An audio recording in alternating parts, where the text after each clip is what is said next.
Dave, it's been a busy day. Day one at the Iris. 18 films to get through. So why I'm holding this. Nobody can remember 18 films in one go.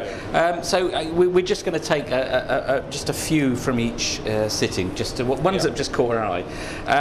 First off, at the first sitting was Centre of the Universe. Yeah. I thought it was a really interesting kind of witty take on kind of self-help groups and the breakup of a relationship.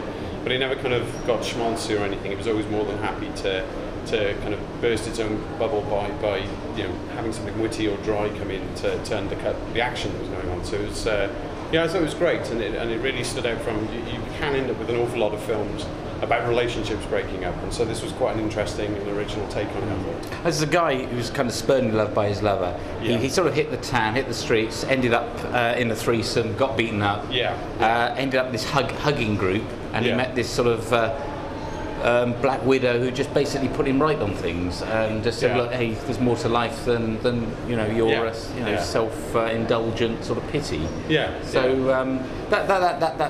struck the chord, for the first film. I thought it was excellent. Dude, your boyfriend fucking left you. My husband died. Big deal. Big fucking deal. Where did that come from? You think I like this? You think I like being here in this group of retards? I'm sorry.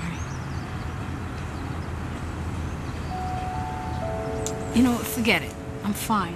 I got you, right? I got you. I've got you and you've got me.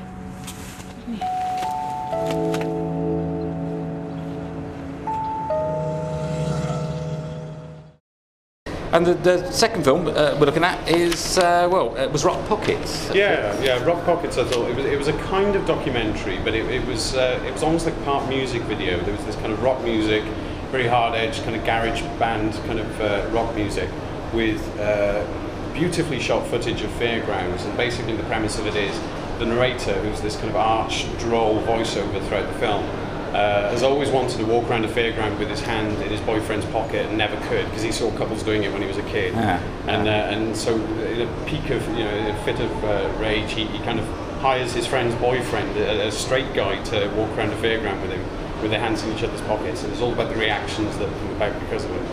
I thought that was great, and I think it definitely speaks to a gay audience and anyone who knows that feeling of not being able to walk around hand in hand with a partner.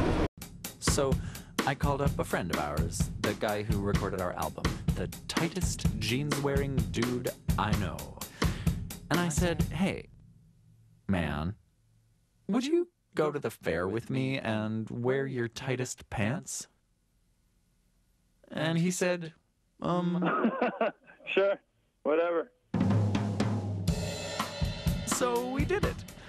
And, I mean, the thing is, I was right when I was 10. He's not my boyfriend. He's a straight guy. And the whole time we were walking around, it was really kind of tense. Like, people were staring or whispering. And whether they were delighted, like most people were, or furious, or curious, or just freaked, they were noticing, And look, number 3 was Countertransference, we quite liked. Countertransference, that was a really unusual little gem of a film. It kind of bounced back and forth between this kind of lonely and slightly socially awkward woman's day in work with a horrible sadistic boss, and her absolutely barking therapist, who the therapist is in far more need of therapy than the main character. Indeed, yeah. And it's mostly based around a close-up of this woman's face as she reacts to what her boss is saying to her, or reacts to what her therapist is saying to her. And the central performance I thought was excellent. I mean, it was just all about facial expressions. It was all about kind of tone of voice, and it was brilliant and nicely shot, nicely written, very, very nicely written. Thoroughly enjoyed Countertransference. And things took a turn for us when she turned up, and her therapist was looking like this. Yes. Did I come early or something? No. Maybe I better go or something. Would you like a moment to get dressed? You're naked. So my being naked is troubling for you? Yes. In what way?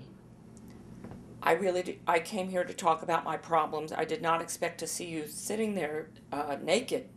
So you can't talk about your problems while I'm naked? It is a distraction. How is it distracting? Well, your breasts are just hanging out there, and that takes up my attention.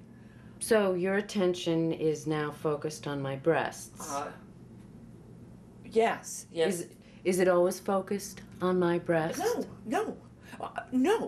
No, it is not always focused on your breasts. Where else is it focused?